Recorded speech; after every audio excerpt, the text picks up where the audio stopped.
Ladies and gentlemen, welcome back to a whole new episode of Full Steam Ahead. I'm your host, Zoe, with my co host on the other side, Cantu. We are dealing with a little bit of internet issues, so bear with us if our voices or we get disconnected. Just bear with us because of the impact on Hurricane Burrow. We're using our hotspots, both of us, as the Wi Fi is down, as much as the whole city of Houston dealing with power issues as well. But Cantu, how we doing, man? How we feeling? Trying to get it through. I know.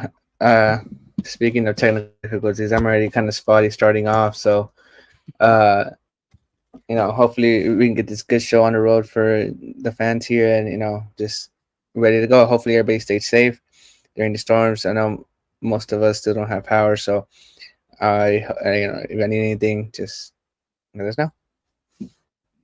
Definitely. I know the Astros and the Rockets here in Houston were doing kind of like a Hurricane Burrow drive, like giving out free supplies. I know the Astros were doing bags of ice. I know they were doing entrees of Chick-fil-A. I don't know what the Rockets were specifically doing. I want to say they were doing box lunches. But I mean, it's good seeing all the sports teams and just the city of Houston grabbing around with each other, being able to help out one another, helping neighbors, and all that sorts of stuff. But like Angel said, we're going to try to get this through quickly as possible because, like I said, we are dealing with some internet issues and we want to be able to sound professionally than just, pretty crappy on the air. So, objectives on the side, like I said, the topics recap that Marlins series, solid starting pitching, capitalizing on defensive mistakes because a lot of mistakes on the Marlins on their end defensively, extra base hits from the Astros. Jim Bowden's article from the New York Post, which is on the Athletic. We'll dive deep a little bit on that with possible trade candidates that the Astros are maybe looking at. Who's invited to the Carne Asada, Texas pitching preview, train station injury news, and around the horn. It sounds like we have a lot to get through, but we're going to get through as quickly as possible as this is episode 195. The Astros gone fishing as they get another sweep in Houston, 9 consecutive games, Angel, that they've won a game at home, which is pretty impressive. Continue to take care of business against teams below 500 winning percentage. And like you said, I mean, I think the Astros needed to sweep this series. It was a must sweep for them. And sure enough, I mean, they got the job done going against the Marlins.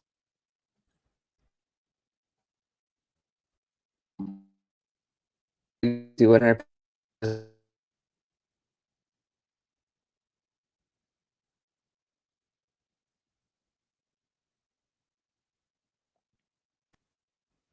You got me. Yeah, I got you now. I was kind of like looking, I was like, okay, is he there? Okay. Sorry. No, yeah, like you said, like this was a must sweep series, and the Astros definitely took advantage of the struggling Marlins there. And now they have a series against the Rangers they have to win. The Rangers haven't been playing great baseball right now, and they've been struggling as well. And the Mariners, just like the Astros, have won three in a row, right? So, they, like even though they swept the Mariners, they didn't really gain any advantage just because the Mariners handled business not too. But you have to take advantage of this Rangers team because the Mariners are playing the Angels, and the Angels, how that season been too. So both the Mariners and the Astros are playing two against two teams that are struggling. They need to take advantage of that. Yeah, I think it's going to be a critical series for the Astros just for the fact to gain some ground on the Mariners and kind of make the Rangers a little bit out of the division. Currently, as the standings show, 52 and 43 are the Mariners. The Astros are 49 and 44. And the Rangers are 44 and 49, and we'll throw the Angels in there with a 38 and 55 record in the American League West division. So Rangers are 7 games behind for first place. The Astros are just two. They're still 2.5 from the last wild card spot in the American League. So, like I said, yeah, it's going to be a critical series for the Astros to, it's against their friendly foes as the Texas Rangers, but being able to gain ground on the Mariners, like you said, they're playing the Angels, which the Angels aren't the strength of the American League West, but they can win a game here or there, just like they did against the Rangers over there in Anaheim. But let's recap this Marlins series real quick. Let's start off with the solid starting pitching from every starter in this series. Ronel Blanco started off strong, 7 innings, 4 hits, 2 earned runs. 1 walk, 7 strikeouts. He did throw 87 pitches, 55 of them were strikes. The changeup was a great, Angel. The last start against the Blue Jays, it was kind of everywhere. Command was a little issue, but the movement and the placement of his changeup greatly located in the strike zone. Then below out the strike zone, he did really well. Also, he did pass over the 100 inning threshold. This is the first time in his career that he's ever done that. And Chandler Rowe made a great point. I don't know if he saw a tweet that he Yeah. had made. Um, his velocity was down on every pitch in this start. So you're going to see a little bit of fatigue starting to set in for Ronel Blanco, but that's not going to haunt him from anything else.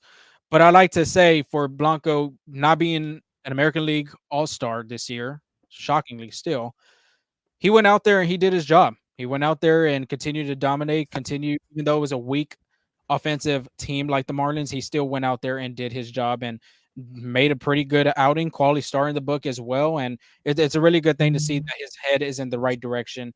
As he'll have one more start when we'll talk about the pitching preview. Yeah, absolutely. And you know, I know Ronald Blanco wanted to be an All Star, and I'm sure and I know he deserves it. But this All Star break could really be just for a time for him to relax a little bit, uh, get his arm right, get his body right, because again that velocity was down, and that's something that's going to be something to keep an eye on as the season progresses, because that just means he has to be a little bit more perfect on the fastball, a little bit more perfect on the changeup. Can't leave it out to play because hitters will adjust and take advantage of that velocity down. But I think what Ronel Blanco would do is just get ready for the next half of the season. It's still a marathon to go. Like they're just halfway done, and Ronel Blanco's arm and health is going to be very crucial if the Astros are going to make this postseason run. Yeah, we talked to Alex Bregman too, just discussing about obviously being the only All-Star game MVP in the franchise history. And just talking about him not being able to make it and just his head just continuing to go on through the season. And he basically said he's the real reason why we're still in the postseason run. And sure enough, he's absolutely right. He's been the most consistent starting pitcher in this Astros rotation. Yeah, it sucks that he's not going to be an all-star. If something does happen to one of the starters from the all-star reserves and as in the pitching category, maybe he does get on.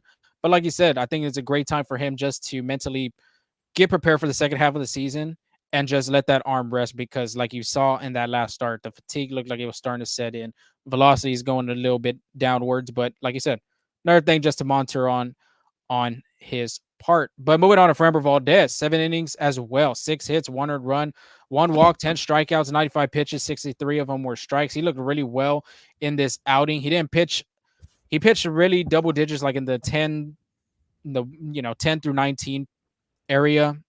The only time he got through 20 pitches in an inning was in the fifth inning, I want to say. So him and Yainer Diaz looked really well in back-to-back starts, working together behind as a battery duel. Season high in strikeouts this year as well, being double digits with 10, 3 double plays. And honestly, he leads Major League Baseball with 23 double plays this year. We told you he's the ground ball king for a reason, and he's going to utilize that as much as to his advantage. So give credit where Framber did. He did a really great outing, and I think this is probably it for him the first half of the season. Yeah, like it is for the first half, but I think the relationship between Framber Valdez and Yanni Diaz is all about trust. I get where Valdez is coming from. He's had Martin Maldonado be his primary catcher for the past 3-4 seasons, and all of a sudden he's gone, and you gotta spark a new relationship with Yanni Diaz. I mean, I'm not saying there's any like you know Blood, like like bad yeah, blood. blood there. Like I'm not saying there, but it's just each catcher has a different game plan. Each catcher has a different style, feel. Kind of like everybody studies different, right? So does the catchers do. So, but I think now we're trying to see a little bit more trust from Framber Valdez to Yanier Diaz. I don't see him anytime soon going away from the game plan that they have set. So I think it's all about trust with these two guys, and the more they work with each other, and the more they succeed with each other, I think that trust starts to build in. Yeah, you hit the nail right on the coffin. I think just building that trust with one another, it's going to be really crucial down the road in this second half of the season, especially trying to make a postseason run. So very crucial to see how that continues to go along. And then last but not least, Jake Bloss on the other end. We did tell you that Joe Spada said that he was going to start that Thursday game. We were really confident that that was going to happen still at the end of the day. Skipper did decide to throw him on Thursday. 4 innings, 4 hits, 2 earned runs, 1 walk, 4 strikeouts. 82 pitches, 50 of them were strikes. Joe Spada did mention too that he's targeting Bloss around 75 to 80 pitches in his first start back since making his first career start. But he looked really well, honestly. All his pitches were really placed. His curveball had a little bit of great movement. The only mistakes he did was going to De La Cruz in the first inning. Um, I think it was a fastball that he missed. It was supposed to be away from the zone. Yeah. It was just right in the middle heart of the plate. Took it to the Crawford boxes, and Nick Fortes with an RBI single. I think that was their eighth or ninth hitter in their lineup.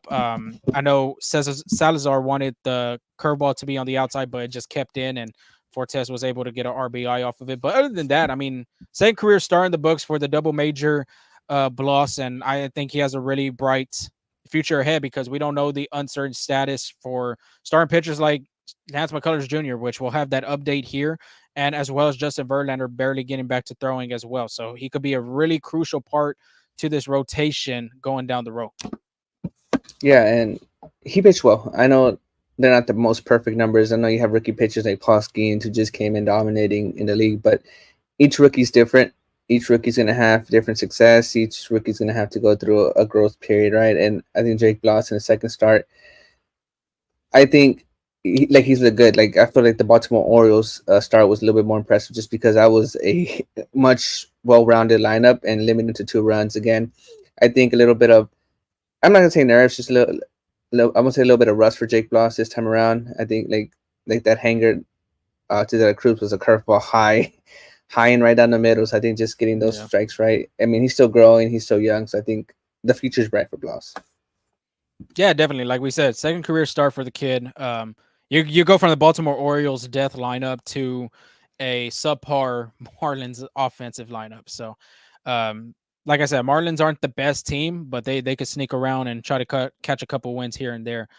But speaking, since we're talking about the Marlins too, let's move on to our next topic with their defensive mistakes. I mean, there was a lot of mistakes on the field for this Marlins team.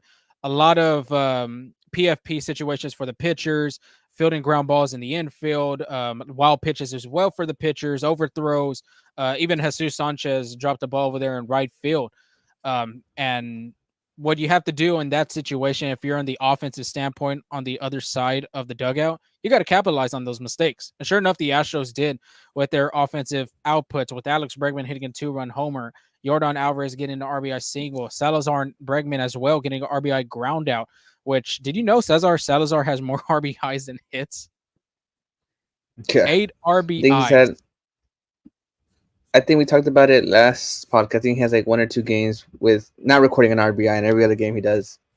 Yeah, 8 RBIs and 7 hits, as they said on the radio broadcast last night, which is really crazy to think. But here we are. I mean, whatever it does and whatever gets the job done, by all means, it's going to get it done. So the Astros being able to continue to capitalize on those mistakes were just to testify, and then just to continue on to the offensive success in this series for the Astros, where the extra base hits. I think that was very critical in this matchup. In order to win all these games, you're not going to win a lot of games with a bunch of singles. You can, but the extra base hits are going to be the ones bringing the RBIs in. Tuesday's matchup, I mean, you had 3 of them. Jose Altuve and Mauricio Dubon had a pair of doubles. Alex Bregman hitting that 2-run shot, like I had mentioned. Wednesday's matchup, Jake Myers, Trey Cabbage with a double, Joey Luperfido hitting that triple as well as a home run. And then Thursday's matchup, Yainer Diaz hitting a double, Trey Cabbage hitting a double, and Jake Myers hitting another double, which he has more 400-foot doubles than 400-foot home runs, I would want to say, for Jake. I mean, he had 2 dead center doubles. That was 40. I want to say one of them was 407, and either the second one was 409 or 405. But yeah, Myers showing that power over there at deep center. Pretty impressive. Yeah, I think in that Wednesday game, Joey Luperfido hit a home run that was 395 down to left, and Jake Myers hit a double off the wall that was 400 and something feet. So yes, that just shows his power there and the difference of where you hit the ball.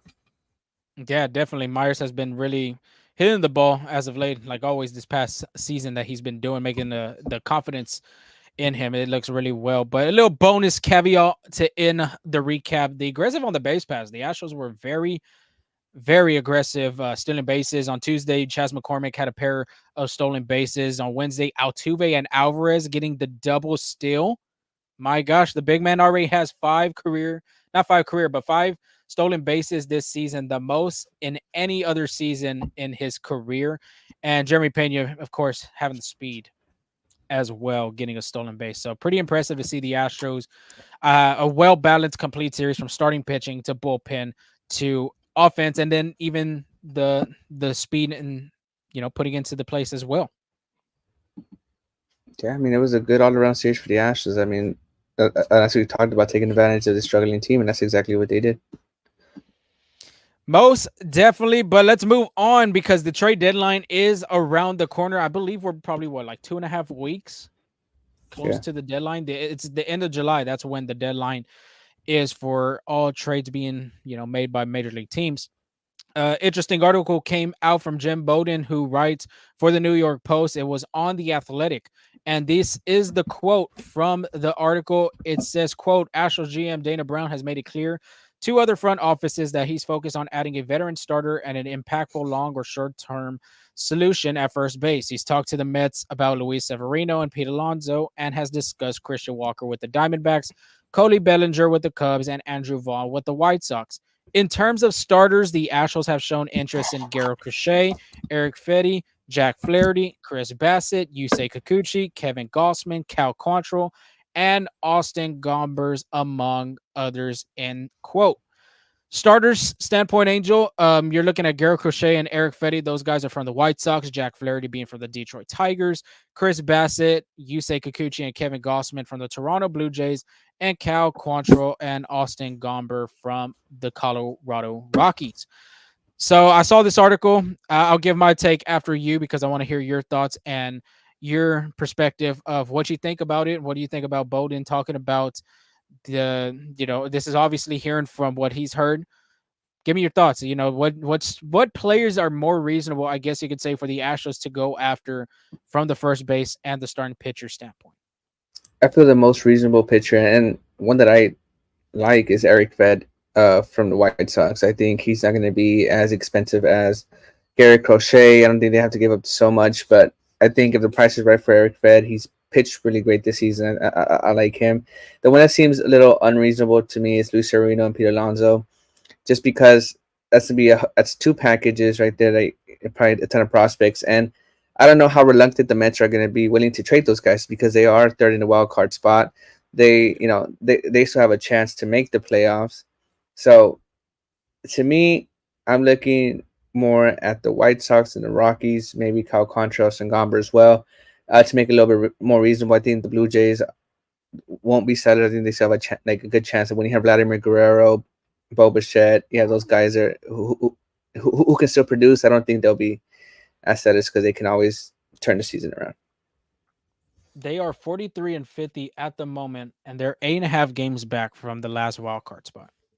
They're last in the Hey, AL East. hey, the Astros were also like what 7, 8 games back from the division out of 2 games. It's a matter of streaks. You see, the Yankees are struggling right now too, so Mhm. it's just a matter of streaks.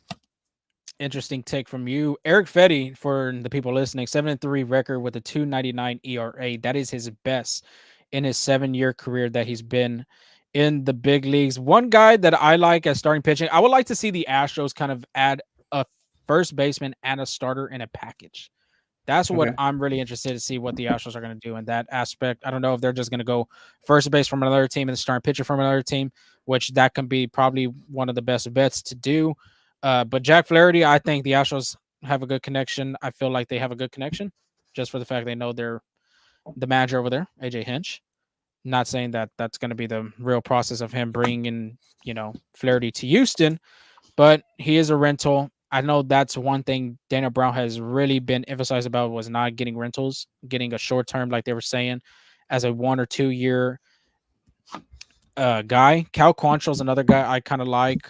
If you're going to do a package, like you were saying with Eric Fetty, possibly putting Andrew Vaughn in that, as well as in the Blue Jay situation. I know there's been rumor about Vladimir Guerrero Jr. I don't know how true it is, but Chris Bassett and him could be a package, as well as others like the Luis Severino and Pete Alonso package. But the way that John Singleton's been hitting though too, man, it kind of puts you in a rough situation, rough spot. And like I said the last episode, I don't think it's a bad option to get a first baseman from the trade deadline because you could give Singleton some days off. You could put him in the DH role. There's still some positive and a brighter spot in that situation. But I think as of right now, the Astros just got to focus on starting pitching. I think that's going to be Okay. their number one priority than a first baseman. Luis Severino is a Yeah. great name to hear, but like you said, with the Mets in the three, like what 3.5 from the wild card, I Well, think it's there going to be tough. Go ahead. Well, they're third in the wild card. Third in the wild card. Yeah. So they're Okay, so yeah, like if the they're season like ended right today, there. they're in. Yeah. Yeah, it's gonna be a tough call. It's gonna be tough to see what players go and what players go come. But Cal Quantrill is a guy that kind of intrigues me. Jack Flaherty and Chris Bassett. Of course, you're not looking at the big names out there like a Garrett Crochet, even a Kevin Gossman, but guys that can make a little small impact. I think that's gonna be beneficial. Yeah, I can see that, and I was actually gonna ask. So yeah, I'm kind of glad you touched on it. I was like, with the resurgence of John Singleton, like, how likely are the Astros actually willing to get a first baseman, right? So I guess that's the thought of it. The only thing that really hangs on John Singleton is that he is not really good against left-handed pitching, and it's I know I know Mauricio Dubon has done a pretty good job of stepping into that role when there is a left-hander, but he's been struggling on the plate too.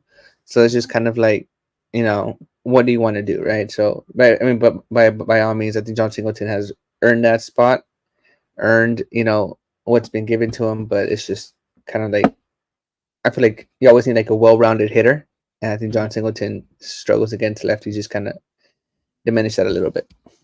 Yeah, I think adding a right-handed first baseman too just gonna help him. And like you're going back to the Mets situation with Pete Alonso and Luis Severino and Adele, that's gonna be a huge haul, I would say, for prospects. And I'm guessing either a MLB like an Astro outfielder that's already in the MLB that's already participated in a bunch of games in the season. I don't think they deal Joey Luperfido. I just do not see it Yeah. happening. But looking at other options and then throwing some prospects for like a guy like Pete Alonso, I think that could be really tough. No, yeah, I mean, a lot of question marks of what the Astros are going to do with such limited funds, limited prospects, but it's always interesting how they work out a trade, just like how they did with the Verlander one.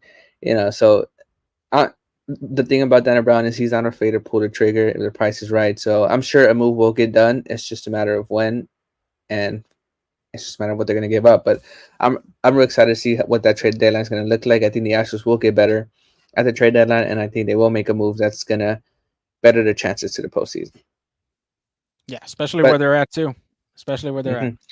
Yeah, like if the season ended today, the Astros are not in the playoffs. They're 2.5 games back from the last wild card spot, and they're 2 games back from the Mariners, like Lorenzo I told you earlier, right? So you know they got to push. They got to push it through. They got to finish on a good note. Yep. And in order to push it to a good note, it starts with these guys who are invited to the Carne Asada this week or this series. And let's start with Alex Bregman. He went 4 for 11, had 4 runs, 1 home run, and 5 RBIs. And 3 of them came in that first game against the Rockies. And he's had a really great June and July months. In June, he finished it off with batting 308. I'm sorry, batted 310. He hit 2 home runs, 19 runs, had 31 hits, 22 singles, 6 doubles. Only struck out 16 times there, and that's in 100 at bats. And in July, he's had 39 at bats, has 12 hits, 8 singles, 2 doubles, 2 home runs, 8 runs, and 9 RBIs. He's batting 308 there. So the resurgence of Alex Bregman heating up has been really crucial, because without Alex Bregman, they don't win that first game. Like he provided 3 of the 4 RBIs that was needed to. So, he's been really good. So he's gonna be bringing the meat in the carne asada. He's been bringing some smoked brisket up in there. I don't know if you saw that during Some that. rub or what? Some rub on that too. Yeah, The Breggy the Bomb rub. Breggy Bomb rub. I don't know if you saw that HEB was limiting brisket during the uh, Hurricane Barrel Essentials. That doesn't get Texas than that. Doesn't get Texas than that. Absolutely. Joining him is going to be Framber Valdez. Again, like I said earlier, 7 innings pitched, 6 hits, earned run, a walk, 10 strikeouts. A very good note to finish his first half of the season. I know he struggled, but I think if he builds on his relationship with Yanier Diaz and just with the other catchers there, I think he can turn the season around. He just has to keep cool and compact, and like we told you already, 3 double plays when that sinker's on, it's an elite Framber Valdez. But when you're starting to locate it, that's when you find those struggles a little bit. But he found it, and I'm sure the Astros are hopeful that he can keep finding it the rest of the way. Who's going to be bringing the rise to be Joey Luperfield? I think he's a spark plug for this Astros team. He played in 2 games, 2 for 5, 3 runs, 1 triple, 1 home run, and 3 RBIs. The reason why he only had 5 at bats is because he walked twice and also had a sac fly included in there. But he was halfway through the cycle in game 2 of that series, and he's looked pretty good, honestly. As we bringing the baked beans, those little can ones, those black, those taro Is it them? beans. You think is it the bush beans though, like with the dog commercial? I don't know. I think I prefer the black can with the beans. I don't like. You know what I'm talking about? I think I do. I think I do. I want to say. I don't know Yeah, the brand, but I want to say I do. I yeah. do I know what forgot you the call brand it. too, but those are pretty good. Let's give it to Jake Myers. 3 for 11, 3 runs, 2 doubles, 2 RBIs. He has a 723 OPS this season. So getting it on, like Lorenzo told you, that power is there, and power from a center fielder that kind of gives you reminiscence from like King Griffey or like George Springer, right? Like usually back then, your center fielder was that speedster guy that's going to get on base, but now he's showing this offensive production from the center field position. So I was really good for the Astros. Mhm. And lastly, Yanier Diaz, 4 for 12, 3 RBIs. He had a 3-hit game again in this Marlins season. This is his 10th Series. game with 10th 3-hit game. 3 of them have been in July, so he's been heating up too. He's batting 286 now. Could you potentially see, like, I know you were big on Jeremy Pena batting 300, but can you potentially see Yanier Diaz batting 300 or above 290? Man, it's possible, but I don't know about over 290. I honestly don't. The Yeah, like because some of like his discipline is like the it's aggression. Yeah, inconsistent. There's aggression, and then there's days he'll like take like there's days he'll take like the pitches like out of. I know for him, I know the high pitch is like one of the pitches I think he's like very aggressive on, so like yeah, so hard on. But yeah, I mean it's possible. I just don't see it. I could see like 286 if he finished the season like now. 286. Yeah. Yeah, I think he needs to walk a little bit more. I think that's been the story for him. He's passed his career high in walks, 13 already. He had 11 last year. It's 13 this year. He's only walked twice in the month of July. So yeah, in the whole month of June, he only walked 3 times In June. in June. Well, Yeah, we talked about the like episodes ago. His discipline was looking great in the beginning of the season. I think he had like yeah, what he probably had 3 walks in one of the series or 2 yeah. I series. think so. I think so. So Yeah, yeah, when he's like disciplined at the plate, and of course when you have the aggression of hitting the ball like a four-seamer right down the pipe, by all means you're gonna let that go. You're gonna let it fly. But when you start chasing out the zone, and like you're saying, this past month he's looked really good. He's looked like he's been hitting the ball well. He's looked like he's seeing the ball really good too, as to put at your point. But the aggressiveness, if he continues to strike out, like swing out the zone, then I don't see him hitting over 290. At yeah. the end of the season. Altuve's done it. That's Altuve though. That's a future Hall of Famer. Yonder Diaz could be a future Hall of Famer too. But I mean, come on now. But before we end the Carne Asada, did you see the tweet that the Astros had posted with what's coming out on 713, which is a kind of almost like a Houston holiday, 713, July 13.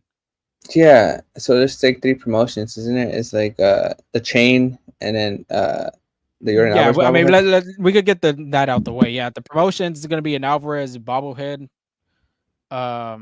On Saturday today, actually, they're supposed to be giving out a Houston jersey that's black and kind of gold or black and yellow. Hmm. And then Sunday, they're supposed to give out like a 713 chain. Yeah. But what I was trying But to talk about, what they're selling at the store is they're going to be not giving away. They're going to be selling like Mexican theme, like kind of like a project with the Astros and with Mexico, but it's not with Mexico, mhm. obviously. But it's Mexican theme. Loteria, I think they have Loteria cards. I want to say. Oh, nice. You I never didn't see know that? that. So yeah, they're No. supposed to have Loteria cards. They're gonna have some hats too, also as well. I think there's even a shirt that has like the Loteria cards all over it and all that kind of stuff. So That's cool. That's cool. yeah, I mean Houston is the second city with the most Hispanic population. I want to say. I think Los Yeah. Angeles is number one, but Houston's up there. Yeah. So being able to do that, I thought that was pretty cool. Yeah. Yeah. Absolutely. I gotta go check those out. I guess. Yep, and then Bring on the Blitz is on. Shout out to you guys making the show as always. It is the Loteria. So 713. I think they're starting at 7:13 a.m. on Saturday selling that merchandise. So if you have not seen the tweet, it's on the Astros social account. So go check it out. Then you could be prepared for Saturday. Nice. But pitching preview for this series to wrap up the first half of the season, the Silver Boot. I think this is going to be a fantastic series, honestly, against the Texas Rangers, who are 44 and 49. They are hot right now, Angel. I think they're starting to heat up a little bit. Marcus Simeon's starting to hit the ball. Wyatt Langford as well. Corey Seager doing Corey Seager things. They're looking like Oh they're yeah. starting to heat up. 7-3 in their last 10 games during the American League West. This season, 3-3 against the Rangers, each team winning their series at home. So this could be very critical and very useful for the Astros already winning a series against the Rangers at home. But they haven't faced Texas since April 12 to the 14th. And like I said before, this is going to be a fantastic series. A bunch of pitching matchups from Hunter Brown, Andrew Heaney, Nathan Eovaldi, Spencer Arrighetti. It's going to be a fantastic series. A lot of Astro fans, I'm pretty sure, are going to be on their seats in the ballpark. Of course, dealing with all the power outages, that's a great opportunity, just like what the Astros did for the Marlins series. I don't think they'll have the $5 tickets, but it'll be a great opportunity for everybody to cool off in there because this Texas heat ain't no joke. And then with people dealing with power outages, you could go charge your phones out there and be able to catch a ball game and see the Astros play the Rangers. I think this, like I said, critical series. Andrew, you want to put your input before we get this pitching preview? No, I mean this is a series that the Astros have to win, possibly even sweep, and they could sweep. I know both teams are hot. I know when I feel like not many people pay attention to that Silver Boot series, but the players do. I feel like they never want to lose to their state rivals. I think, for example, Adolis Garcia, they flips the switch every time he plays for the Astros. I know he's struggling right now, but I wouldn't be surprised if he's home run every game like he did like a few series ago. But it's gonna be a great series, like you said. It worked out where it did on 7-1-3 days. So a bunch of Astros like kind of like spirits gonna be there, like Houston Spirits. I think just it's gonna be a good series, very good to watch. Yeah, a great series, very critical for both teams, I would say, to gain ground in the American League West. But Friday night, cold beers on ice, $5 drafts at the Michelob Ultra Club up Some there chicken fry. at Minute Maid Park, of course. Get the grill out as well. Power's not on. Get the grill out. Start your own Carne Asada if you want to. 7:10 start time. Andrew Heaney with a 3.9 record with a 3.80 ERA. He'll be going against Hunter Brown with a 6.6 record, 4.48 ERA. Andrew Heaney, last start versus the Tampa Bay Rays, 5 and a third, 3 hits, no earned runs, 2 walks, 7 strikeouts. He's only given up 4 earned runs in total in his last 3 starts, but hasn't given up more than 3 earned runs in a start since April 25. You got to go back all the way from April. Against the Seattle Mariners, he gave up 4 earned runs. After that, it was April 8th. Well, it's really before because it's April 25th. Anyway, against Houston with 6 earned runs. So let's talk about that because he's already had 2 starts against the Astros this year, both only going 3 2/3, 7 innings and a third, 8 hits, 8 earned runs, 7 walks, 3 strikeouts is the combined total starts against the Astros. Command and miss locations have been the biggest issue in those 2 starts. A lot of runners in scoring position as well. And the Astros did a great job scoring early on, putting the pressure on him between the first and second innings and even the first and second start as well. They've been putting a lot of pressure, getting runners in scoring position, being able to get Andrew Heaney out of his group. One player in particular has been really great against this pitcher. Andrew, do you want to give a crack who has been that player? You say Yordan Alvarez, I think. You got it right on the money. 4 for 4 against Andrew Heaney this season with a home run, 2 RBIs, a walk, and 3 singles. 11 out of 12, Angel, appearances. Alvarez has been on base against Andrew Heaney. So there's a great opportunity for Yordan Alvarez if he does play, because we will have a little update on him coming up. We'll see if he even starts today as well. But yeah, great opportunity for Alvarez to continue his RBI production this year. Low 90s 4-seamer you're going to see from Andrew Heaney with a 80s Curveball 12-6, Uncle Charlie. But great opportunity for the Astros to get after a guy like that's seen Heaney from his days in Anaheim, now with the Rangers as well. Hunter Brown will be on the other end for the Astros. 6 innings, 12 hits, 7 earned runs, 1 walk, 6 strikeouts.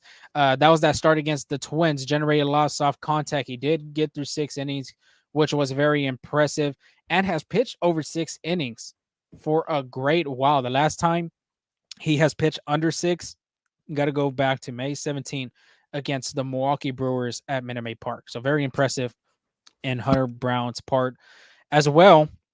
His last start against Texas, 3 innings, 8 hits, 5 earned runs, 4 walks, 3 strikeouts. I can say this for him, this is a different Hunter Brown. Hunter Brown in April, he was still trying to figure it out. He's trying to get his mechanics right, getting the command going. Didn't develop and didn't really work that sinker a lot. Now he's looked like a different pitcher.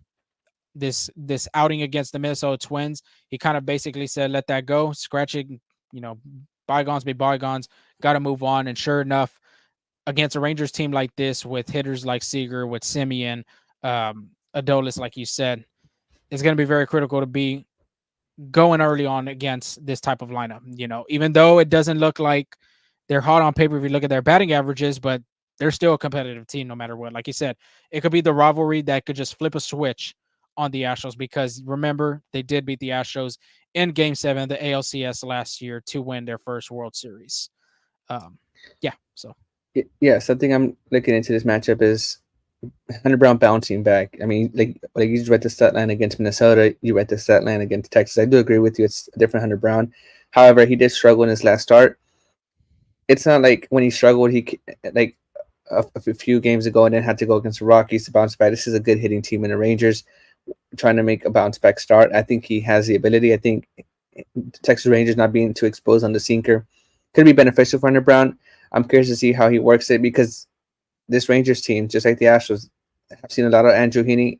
The Rangers have seen a lot of Hunter Brown too. So it's just like both teams need to adjust. Both teams, just trying to fool the hitters, make them think about all the pitches that could be thrown to him.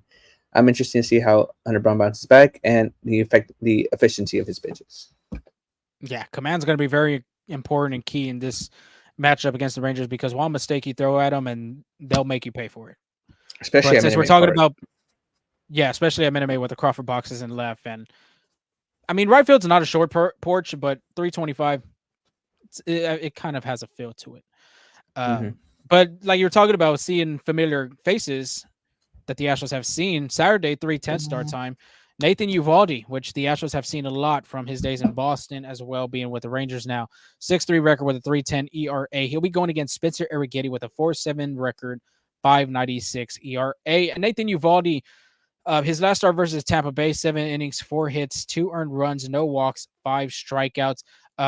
His last start against the Astros, 6 innings, 8 hits, 5 earned runs, 2 walks, 3 strikeouts. The key for the Astros in that matchup against him, when he faced off at Minute Maid Park, 5 extra base hits that the Astros had done, scored all 5 runs off of.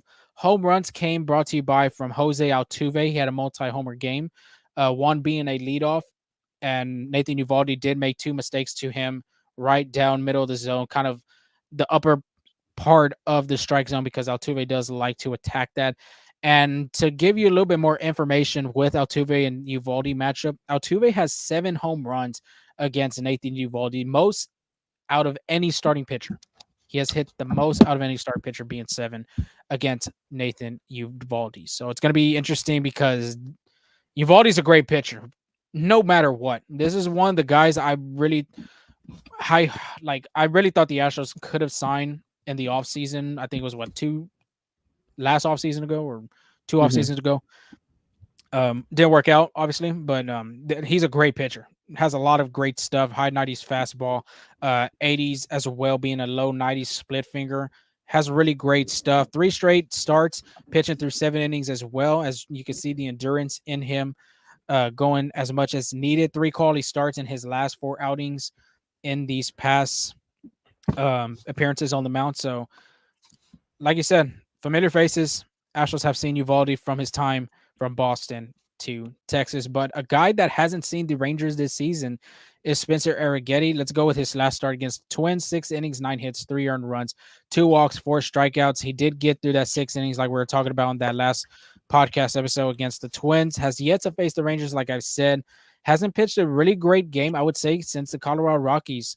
And that was at home at Minute Maid Park. So I got to ask you, Angel, a guy that hasn't seen a team like the Rangers, and I'm pretty sure the Rangers are going to be looking at the scouting report, looking at all the footage of Spencer Arrighetti. What do you think Arrighetti needs to do to have a dominant start like he did against the Rockies, like he did against the Guardians, the Giants? What do you think?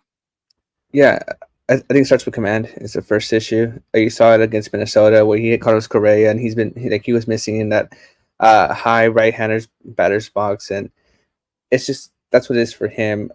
Having not yet faced the Rangers kind of gives him advantage the first time through, just to, they get a feel for the pitches. But I'm sure something that they're going to see on film is the mistakes he's made. Like when he does make mistakes, his fastball out and over the plate or off speed out and over the plate. I'm sure once they get a feel for that, they see it 1 or 2 times, they're going to be taking advantage of that. So just like Ronel Blanco, Spencer Arrighetti is kind of in uncharted waters, right? This rookie season hasn't pitched this much in his career, and he just has to be able to work with that. It's a big league club. The Astros are trusting him to pitch well. That's why he's getting this opportunity, right? But I think him commanding that fastball sets up all his other pitches, right? So, because then it kind of gives the Rangers, well, if you throw me a fastball that doesn't look right here, I'm gonna lay off because I know it's in the miss, right? So just keeping them guessing and keeping them on their toes is pretty crucial for Spencer Arrighetti. Definitely, just like command issues that he's been dealing with. I think I want to say his last 2 starts against the Blue Jays and the Twins, the command has been very inefficient for him. But if his command's locked down, he shouldn't have no problem. Fastball looks great. Cutter looks great. Curveball looks great as well. As long as them 3 pitches are efficient and hitting the spots that they need to be, then this should be no problem for him as well as Hunter Brown. But Sunday, real quick, to give you all of that information, to end the first half of the season, 110. The Rangers do not have a starting pitcher yet for that series, for that start. But Ronel Blanco, 9.3 record, 2.53 ERA. Blanco's last start against the Marlins, we already gave you that. He already has 2 starts under his belt against the Rangers, going 1-0 against them. Combine those 2 starts, 12 innings, 6 hits, 2 earned runs, 3 walks, 5 strikeouts.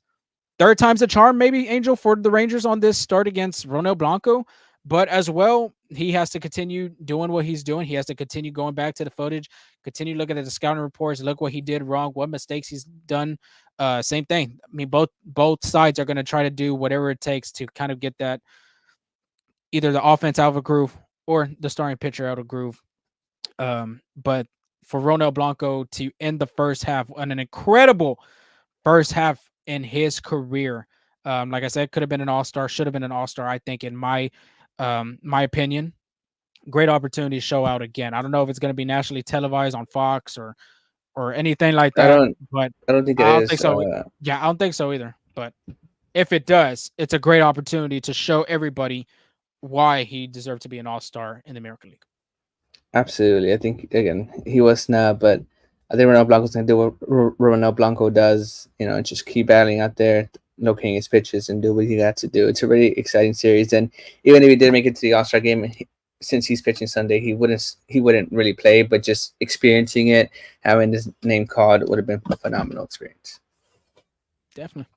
But moving on to the train station, I think it's just like last year, a lot of injuries for the Astros, and a lot of injuries that don't seem too major, but turn out to be. Like, for example, Kyle Tucker, Justin Verlander, didn't seem so like a big injury there, but they've missed so many days. But let's start with Yordan Alvarez. I'll give you a little timeline on that. On Wednesday, Yordan Alvarez came out the game with right hip tightness. I know Astros fans were kind of like holding their breath a little bit because they already have Kyle Tucker out, they already have Verlander out, and it's just losing another key hitter is not ideal for them.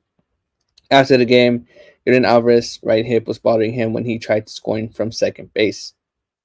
As Spotlight said, on Thursday, per China Rome, they said that Yordan Alvarez could be available to pitch hit. Espada said that Alvarez does plan on participating in the All-Star game. That's a good sign for the Astros. The fact that he's not missing the All Star game like Altuve to rest his hand or like how Tucker to get back, and he is going to participate, that tells me he could be ready to go on Friday, Saturday, or Sunday, like any game in Mhm. his Ranger series. So I'm not. I'll be surprised if he's out of the lineup today. Well, I won't be as surprised if he's not out of the lineup today. But if he misses Saturday or Sunday, that will surprise me. I mean, great opportunity against Andrew Heaney. Yeah, absolutely. Like you said, showing out against him. And then Kyle Tucker again. This injury. Yes, I know he screamed in pain. I know he was down for too long, but didn't seem too major. But it's turned out to be. It's been kind of like the same news over and over again for Kyle Tucker that he's progressed well, and that was more the same on Wednesday. Tucker continues to progress well. Quotes on Thursday per Channel Rome, it was said that Kyle Tucker is playing catch on the field at Minute Maid Park. First time he's done any on-field baseball activity since fouling a ball off his shin on June 3rd. So again, that's a positive sign. Again, he's not going to the All-Star game just to rest that shin up a little bit, but could potentially be ready a little bit after the All Star game. All-Star game, I'm sure he's gonna need a rehab assignment, just to get back into baseball shape, get his timing back, get those, get that swing back in action. Yeah. So I was gonna ask, like, how many games do you see Kotsaka rehabbing? Maybe like 2, 3, or a week. I say two or three. I don't think it'll be a week. It'll probably be 2 or 3. It's just looking at that what Chandler Rome had tweeted June 3rd. That's a month and a half almost. Shit, Yeah, from a shin contusion. So that shin probably was dealing with a lot of pain. I yeah. guess. Like It could be like deep bruising or something. that's what I was gonna say. Deep, like a deep bone bruise. Yeah, and then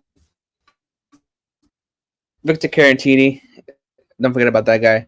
On Tuesday, Caratini did some defensive drills and ran in the outfield.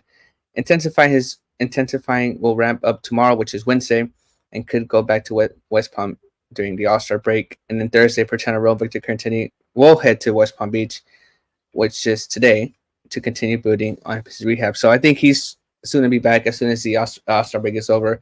I do see Victor Caratini coming back to the Astros, which although Cesar Salazar has earned some playing time, unfortunately, I think he's going to be the odd man out on that one. But Mhm. he's shown really great promise in Cesar Salazar. I mean, Yeah. so let's focus on the pitchers. Oh, go ahead, go ahead. No, I was just gonna say yeah. I agree. Absolutely. But yeah, so let's move on to pitchers. We have 3 pitchers that are in the IL, what the Astros do, which is Justin Verlander, Lance McCullers, and Luis Garcia. Let's go ahead and start with Justin Verlander. On Wednesday, Joe Espada was very encouraged on Justin Verlander's arm. That's pretty much wraps up the news for him. There's not too much on Justin Verlander.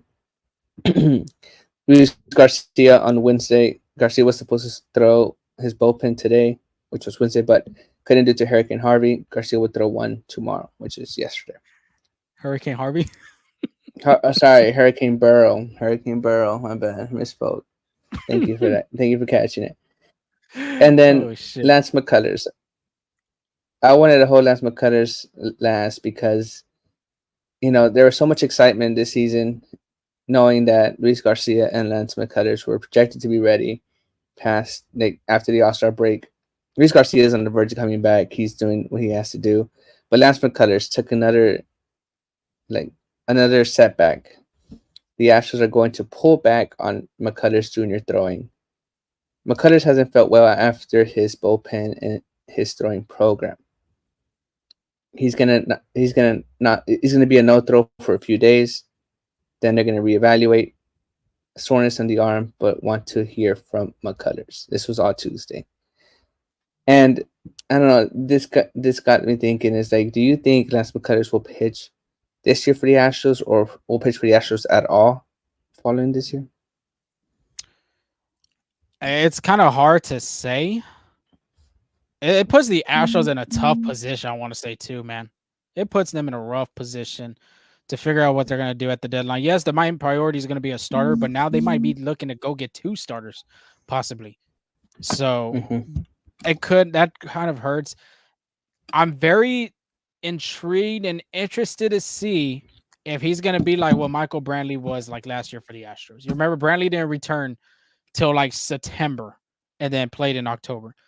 I'm wondering the same thing with McCullers if he's going to return for September and play for that. If the Astros make the postseason, you know pitch in the postseason as well. So that's the interesting Yeah. part I'm going to see for him. But it does put the Astros in a rough position to figure out. Yes, they do need a starting pitcher, but now they possibly might need, two or three. I'm gonna say three, but I say just two. So right now, I just say I mean, two like, too, but I'm just saying, just you never know. yeah. It also puts his perspective in his tenure with the Astros. I don't know if we've seen the last McCullers in the Astros uniform. Uh, I know he still has like a little ways to go on that contract. Like how much years in that contract is left? 5-year, 85 million contract. Right now, I'm gonna go to the contract to see. He got a new contract before the 2021 season started, so you're possibly looking at another year and maybe a year or two left on his contract after this season. Yeah, so I don't know the way that Les McCullers is progressing, and I'm sure he's doing the best he can to get back as soon as possible. But sometimes, you know, the baseball gods catch up to you a little bit, and it just doesn't seem, you know, back right. But from full steam ahead, and I'm sure Astros fans, they're cheering for his return, and hopefully he can get healthy back.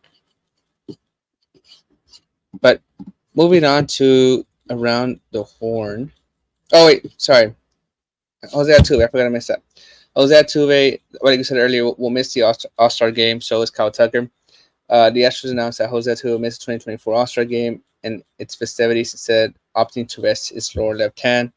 Altuve was struck by a pitch on the hand on Friday in Minnesota, causing him to miss Saturday's game.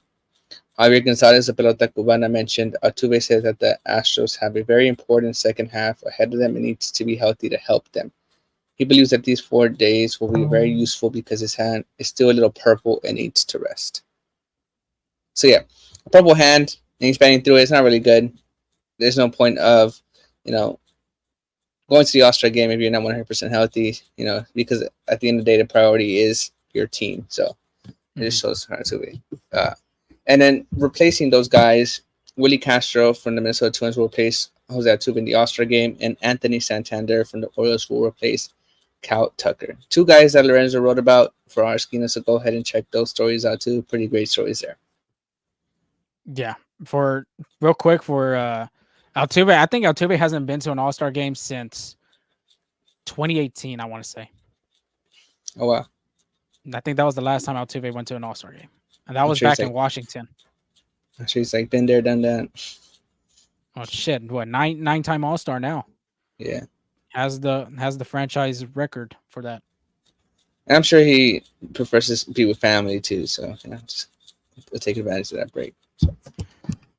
But I mean, speaking of All-Star game, did you see that Paul Skeens will start for the NL National League? I honestly think it's great for baseball. I honestly do think it's great.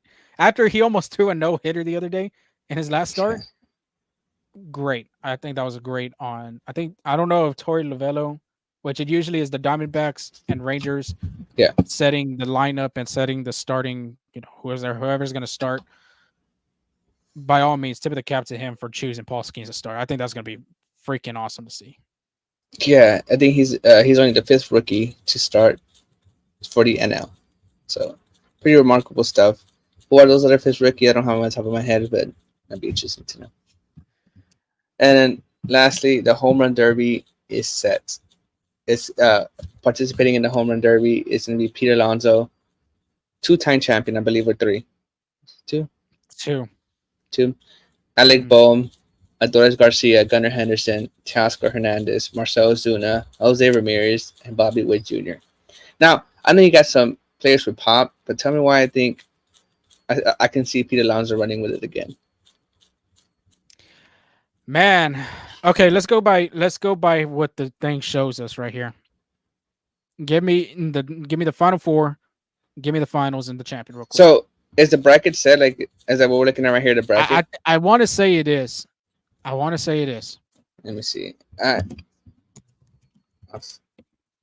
Oh my god, I'm not sure if that's a bracket. Did you already read the participants? Real quick? Yes, I read I read the Okay. participants already. I'm just looking for Man, the bracket. I don't know, dude. I think Adolis Garcia might. It's at Texas, so that's why I'm thinking. I'm kind of leaning towards Yeah, him. I can see that. I say a dark horse though. Bobby Wood Jr. That's a dark You horse. think I think. so? I honestly think so. Did you see that he won the home run derby, the high school home run derby in 2018? No, I did not. Yeah, yeah. So You know what? I'll go with Pete.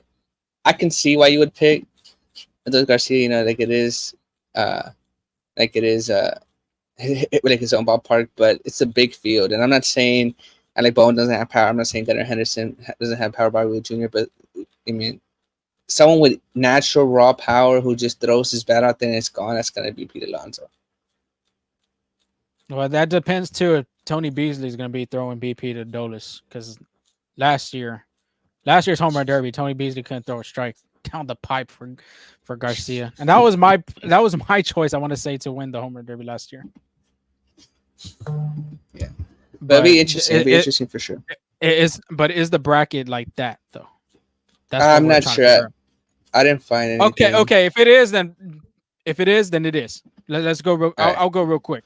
Alonso, I Okay, go think ahead. beats Alec Bohm. I think Adolis Garcia beats Gunnar Henderson. Nothing against Gunnar. Man, that one's gonna be a good one. Teoscar Hernandez and Marcell Ozuna. Give me Hernandez. Jose Ramirez, Bobby Wood Jr. I think Bobby Wood's gonna be a dark horse. Give me Witt. Final four. Give me Alonso. Man, that kind of puts me hard. That puts me on the spot, honestly.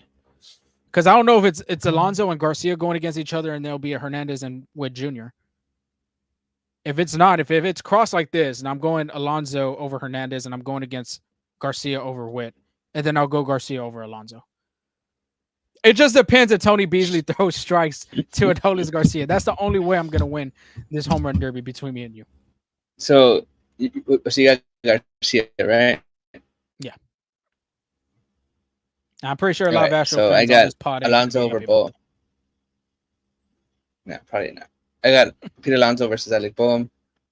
Give me Marcell Ozuna over Teoscar Hernandez. Jose Ramirez over Bobby Wood Jr. And then Adolis Garcia over Gunnar Henderson. Then Pete Alonso over Marcell Ozuna.